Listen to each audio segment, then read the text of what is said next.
Stop managing your time. Look, I've been through it all.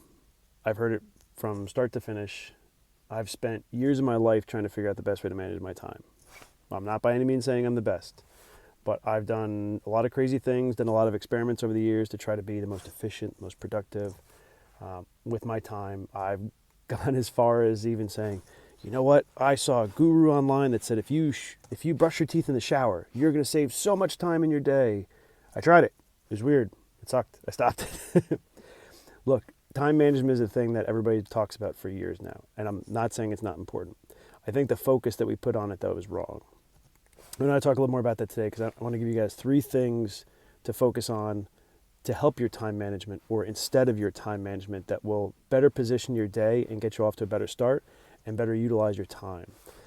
Now, again, you know, I've studied productivity and efficiency for years. I've read books on it. I've spent probably hundreds, if not thousands, of hours reading, you know, listening to podcasts on it, trying to find what I could do to be the best, right?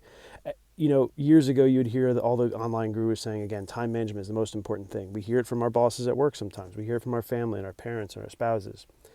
What I found is that typically the people that are picking on our time management are the ones that want to micromanage it for us. So there's a time where, yes, you know, when you're at work, there are things you have to go do. There's a time during the day where you're going to go to work. You know, for a lot of 9 to 5 people, you know, your time management is you're going to go to work, get there at 9 and end at 5. That's the thing you can't break away. But there are still micro blocks inside of there that you can better manage if you can understand these 3 things to help better focus your day. The first one is your energy. Now, this might sound a little weird, but everybody has a sweet spot in their day where they're just the most energetic. Some people wake up super excited in the morning, and some people, and then they slump in the afternoon. Some people hit this midday high where right after lunch they are floating on cloud 9, they have all the energy in the world and they can accomplish anything. Some people are nighttime people. You have to see, and this is going to take experimentation, but you have to understand where that sweet spot is for you. For me, I'm sitting in my car right now, you know, it's like, what is it? You know, a little bit after 7:15 in the morning. I just went to the gym. For me, the mornings have become my energetic time. And I wasn't always like this. Working in nightlife, my energy period was always at nighttime. But as I started to experiment more, I found that if I could get up early in the morning and do something to help even increase my energy, like going to the gym, my day gets off to such a good start. I can really hit the ground running and accomplish my harder tasks first thing in the morning. And I challenge you guys to do the same thing. Find that sweet spot of where are you guys the most energetic? Where do you guys feel your best during the day? And tackle the hard things. Now, again, there are going to be time limits. There's going to be bounds to what you can and can't do. There's going to be things that you're required to do. And I hate to say it, you know, sometimes we just got to suck it up and just push through. There's a great quote from Winston Churchill that says, I think it's Winston Churchill, it says, if you're going through hell, why would you stop now? Meaning, if you're stuck and you have to go do something, push through, because you don't want to stay in hell. You don't want to live there forever. You got to push through and move on to the next thing. So with that in mind, figure out where your sweet spot is in the day, where you have the most energy, most power. I sound like my son's Taekwondo teacher. More energy, more power. And have that real sweet spot that you can find out what's the best time and the best way to utilize your energy. The second thing is happiness. Now this might seem like, well, energy and happiness, are they the same thing? They do overlap a lot. I'm not going to lie about that either. They overlap a ton. But at the same time, think about the things that bring you joy throughout your day. If your energy is low, that's a time to understand maybe your energy is low and maybe your happiness is low. But you want to go do something that's going to go bring you joy. Again, for me, this morning going to the gym, when I come home from work, when I see my family and my son runs the door, through the moon, right? It's such a great feeling. Find those times in your day and try to align them when maybe your energy is low and you need that recharge, that little boost. But on the flip side, I'll use the gym again as an example.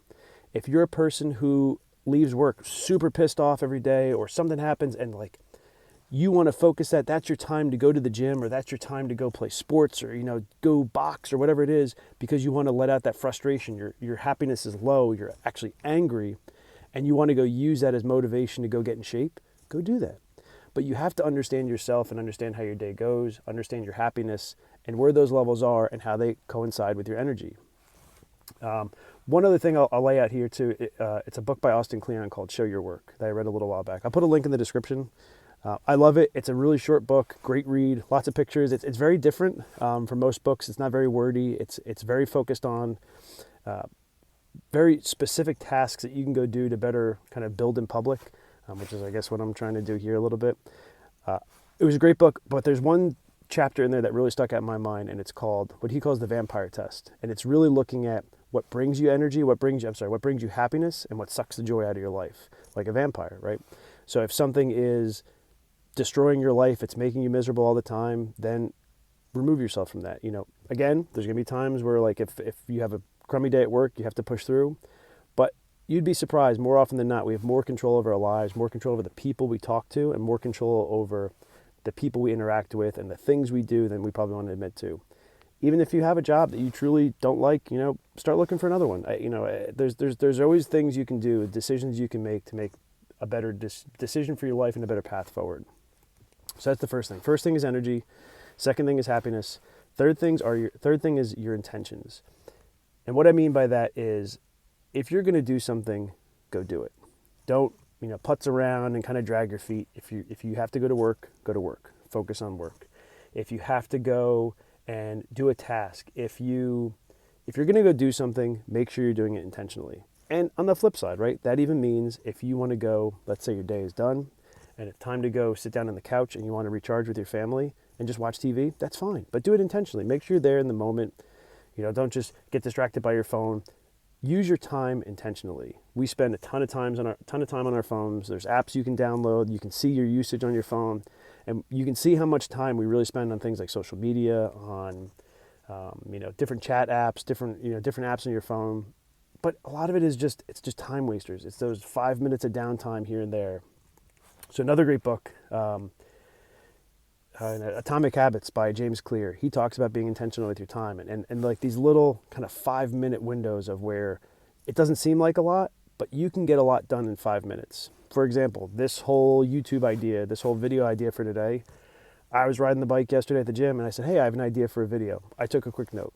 I could have scanned something on my phone. I could have scrolled through, Instagram or, watched a YouTube video, but I took some notes. And then when I was done there, I went to go sit in the sauna. I said, I have a little bit of energy right now. I feel really good after my workout, and I want to take that idea and expand on it more. Again, instead of wasting my time scrolling through stuff, I just use that time to take a few more notes. And now here I am using my time. I got to go soon, but using my time to actually make a video. I wanted to make sure I'm using my time intentionally, and I would suggest you guys do the same thing. This is actually my 2025 goal. I don't know how to track it yet with a metric, but it's to find out how I can better use my time intentionally. And if I'm going to do something, make sure I'm using the time for the right reasons and make sure that I'm focused in the time and like being fully present. And again, just being intentional with my time. That's a big goal. That's kind of my goal of I heard a podcast a little while back or a video that talked about, having goals is important, but having like a word that kind of resonates in your mind, almost like a motto for the year. One year for me was progress. I knew everything I wanted to do. I wanted to take steps to progress in the right direction. This year, it's intentions or intentionality. I want to make sure that if I'm using my time, I'm using it intentionally. And that's why it's the third thing on this list, is because when you understand how you're using your time, you can take those little micro slots of time that seem unimportant, but you can make a tremendous difference and do a ton of things in those little windows. We have supercomputers in our hands. I'm holding one in my hand right now. The amount of things you could do on your phone, make a food list. I don't know, do something simple. But just do something. Don't waste your time throughout the day. If you think about, if we use our phones for 3 hours every single day, that's 3 hours a day. That's 21 hours a week. That's a half a work week. That's nuts, right? Just on scrolling on your phone on useless things. Imagine you could learn a new skill in that time. Now, I don't want to say, I'm not trying to poo-poo the idea of us being able to sit down and have some mindless scrolling. It's important, but make sure, like, if you're doing it, that's what you want to be doing in that moment, and you don't want to just do it because you don't know what else to do. Kind of have something in your back pocket that you can be able to work on. So, and this all feeds into the idea of an ideal workday or an ideal day, which I'll talk about in a future video. This is something I learned from Ali Abdaal, and I've been experimenting a little bit, especially beginning of this year, with switching my life around a little bit and how I manage my hours in the morning and the afternoon and vice versa. I've done some crazy things with my hours, and I'll share that in a future video with you guys and how it's helped me, what I learned from it, and hopefully what it can help you guys with too. So again, thank you guys for joining me on this journey. I hope this helped somebody with these 3 things to manage instead of your time, that hopefully will help your day improve and make your life a little more successful. So thank you guys again. I appreciate it. Like, follow, do all that fun stuff. And we'll talk to you guys in the next video. Later. Thanks.